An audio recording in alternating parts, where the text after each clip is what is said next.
Morning, everyone. Pat, thanks for the introduction. My name is Joe Sprengard, and it's true. Our company started actually with a question from the United States Air Force when they came to the University of Cincinnati and said, what's the plan for this nanomaterial that you have? And this was back in 2007. At the time, I was traveling the country in strategy consulting work, and prior to that in banking, and prior to that working in Congress for a U.S. representative. Happy Election Day, by the way, to everybody. So now fast forward 7 years later, I'm going to tell you a story of how we are now working with some of the most globally respected, not just companies, but institutions, and not just domestically, but in the world. So right over here in HCDC, and over here at Booth 8, you're welcome to come see a technology that's going to the International Space Station in 24 months to measure climate change. True story. We're happy to show it to you. I'm also happy to tell you a story of how, I can't tell you the name, but I'm just going to give you a little preview that in 4 weeks, you will have an announcement in this community that will make all of us proud of the innovation that happens in Cincinnati, Ohio. So I'm pleased to be here and tell you more about our organization. Let me first tell you what we believe. Engineered materials that strengthen our environment and improve science are going to create better outcomes for current and future generations. That's always been true. Whether it's the evolution of technologies that build your home, cars you drive. So there's always the need for new advanced materials. And I'm going to tell you some stories as to why the customers are participating with us today. When you flew in an airplane not long ago, it was primarily metal, primarily aluminum. In fact, 95% of it, and only 5% composite. Today, when you get on modern aircraft, up to 50% by weight of these aircraft can be composite. Come over to our booth and we'll show you the material that they make the 787 out of and our product that's inside it.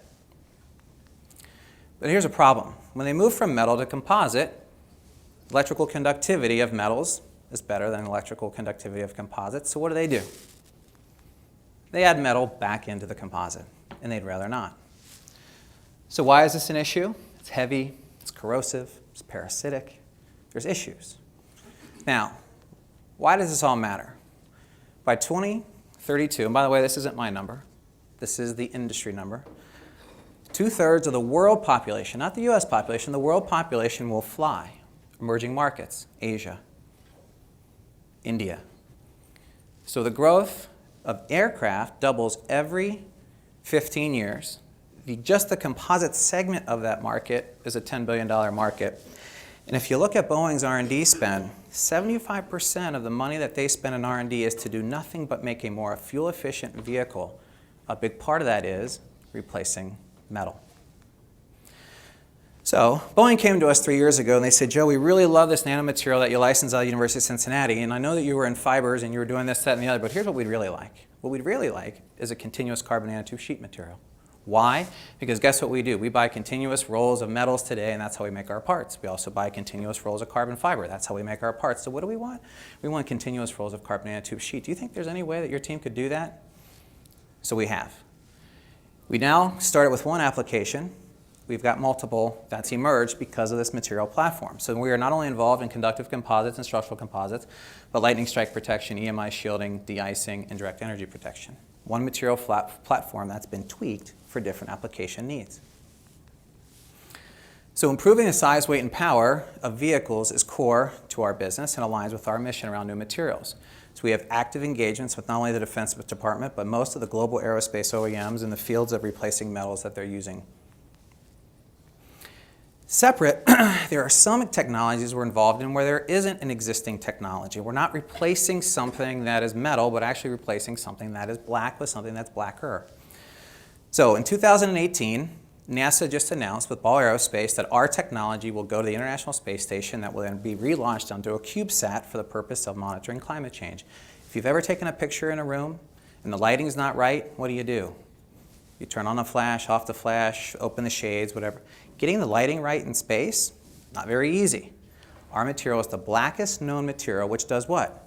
It absorbs light, it calibrates the optics. The optical package on a satellite, just to give you an idea of the value, the average price, $14 million just for the optics package on a satellite system.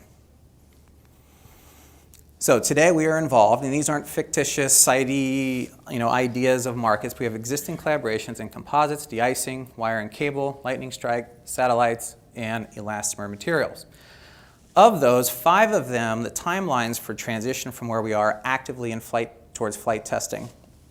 And there's our 24-month transition time. Aerospace takes much longer in composites.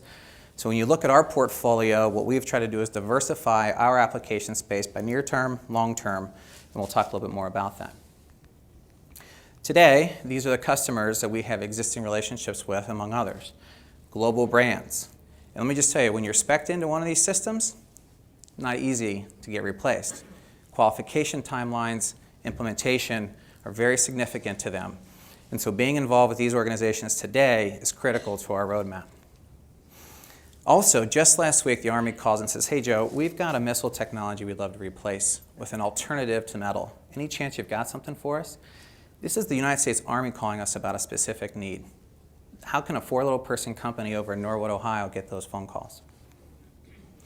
Our team today, our engineering team, is absolutely extraordinarily talented. I'd be happy to tell you more about them, and some of them are here today. But we also have a tremendous bandwidth among our board. Leaders in this community who have built great companies, built great teams, and are deeply involved in the core culture and strategy of our organization. So where we are next is we're expanding. We're expanding not only our talent team, but we're also bringing in some additional funding. We've raised over $8 million as an organization. We've got some a bridge round that we're doing for some purposes to support this announcement that's coming, followed by a $5 million capital raise. With that, I'd welcome you to come see us at booth number 8, meet our team. Pat, thank you for the invitation today, and we look forward to being a partner in the organization for a long time. Thank you.